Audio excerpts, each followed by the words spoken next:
a Cissa está contando para a gente aqui os efeitos, né, positivos desse atendimento com as crianças através do esporte, da importância da mudança de valores no coraçãozinho deles, e inclusive deles levarem esses conceitos para dentro de casa. Isso é muito bom, isso é muito importante. E eu queria que você falasse isso, como o esporte pode ajudar na vida de alguma criança, né, em situação de vulnerabilidade social. Exatamente.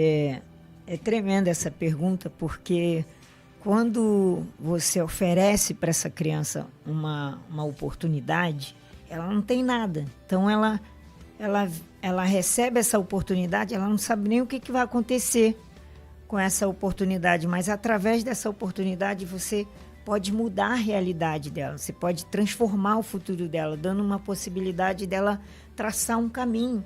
Porque essa criança ela tá sem rumo, ela não tem perspectiva nenhuma. Ela tem uma família desestruturada, ela não tem o pai presente.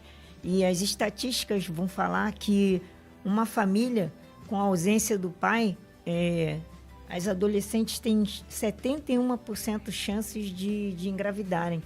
Ou seja, 71% das adolescentes que engravidam na sua puberdade, que deveriam estar fazendo outra coisa, estudando, vêm de lares sem pais. Então, e 85% de jovens que abandonam o ensino médio são de lares sem pais. Então, o pai, né, a figura do pai, ele dá uma perspectiva. O pai tem que dar a proteção, a provisão, a direção. Quando você tem uma família estruturada, você consegue ver isso. O papel do pai é muito importante, justamente sobre isso que você falou. Eu gostei muito que você pontuou: segurança, proteção, provisão, direção, e orientar. Você vê, e tudo isso é bíblico, né? Sim. Tudo isso é bíblico. Você vê a importância do papel do pai, dele fazendo o papel de pai, sim, de sendo homem um pai da casa. Funcional, né? Isso, porque a sociedade prega totalmente o oposto, né? Que as mulheres têm que ter o seu valor, e de igual para igual, e de não sei o quê. Eu sempre digo o seguinte: a mulher, ela tem que ser valorizada.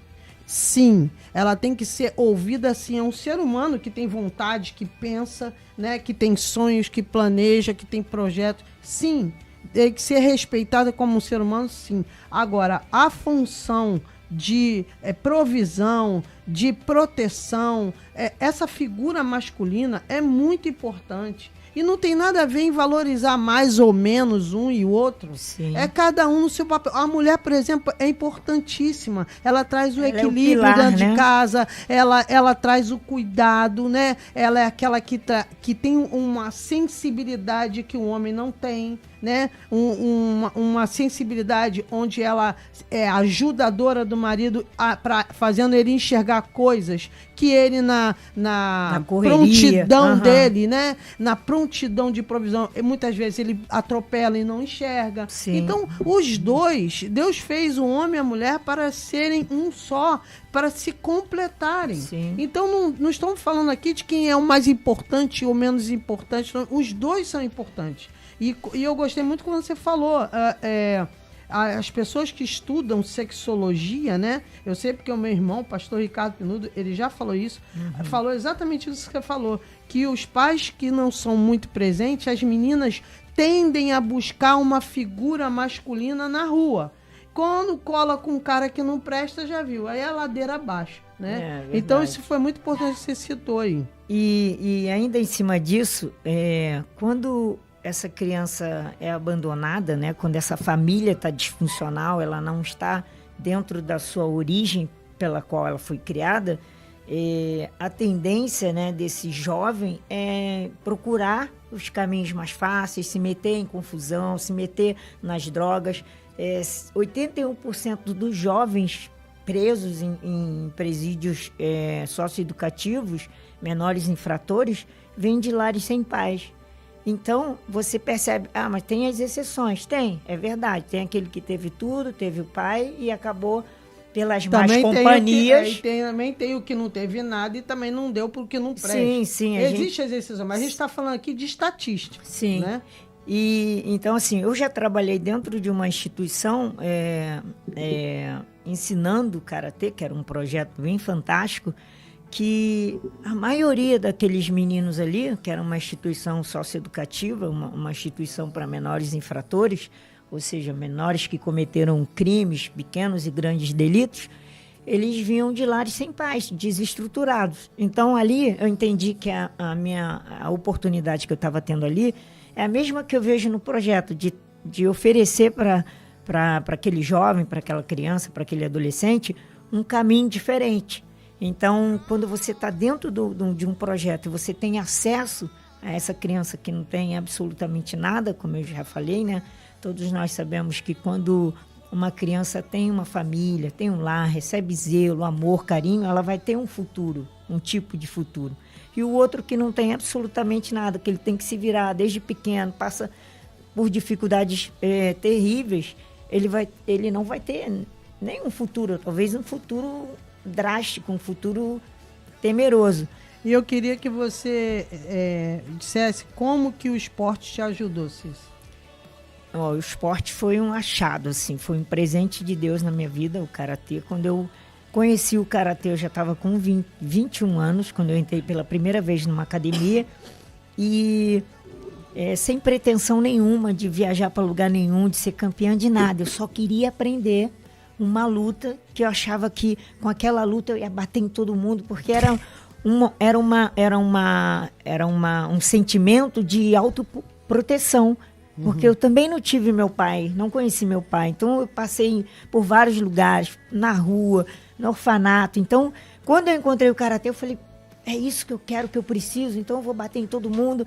Só que o karatê se apresentou para mim como um esporte fantástico, que me deu possibilidade de realizar sonhos. Através do karatê, eu viajei o mundo inteiro. Também tive a oportunidade de estudar, constituir uma família linda. Então, assim, foi a porta, a ferramenta que Deus usou para transformar a minha vida, porque eu estava perdida, envolvida com drogas, com um monte de caminho errado, más companhias. Então, com certeza ia dar ruim, ia dar errado. Que bom, né? Que bom que o Senhor chegou com a provisão através do esporte na sua vida. E eu creio também que eu gosto muito de sempre pontuar aqui no nosso programa, sempre enfatizar, sempre estimular as pessoas que pratiquem atividade física, que cuidem-se, né, do corpo, da mente, porque nosso corpo é templo do Espírito Santo. Então, como é que Deus pode nos usar se a gente não se cuida em primeiro lugar? Como é que você pode amar o próximo como ama a si mesmo se você nem se ama, não se cuida, não se respeita, não respeita os seus limites? E, principalmente no caso das crianças, tem toda uma conexão com formação de caráter, com boa conduta, com sociabilidade. É um universo que se apresenta para as crianças, né? Que elas podem sair do mundinho delas, muitas que já tinham uma tendência a um futuro triste, um futuro tenebroso, e elas começam a enxergar que há uma saída, há uma possibilidade de uma vida totalmente diferente, que vai gerar várias possibilidades, né, na vida dela. Então,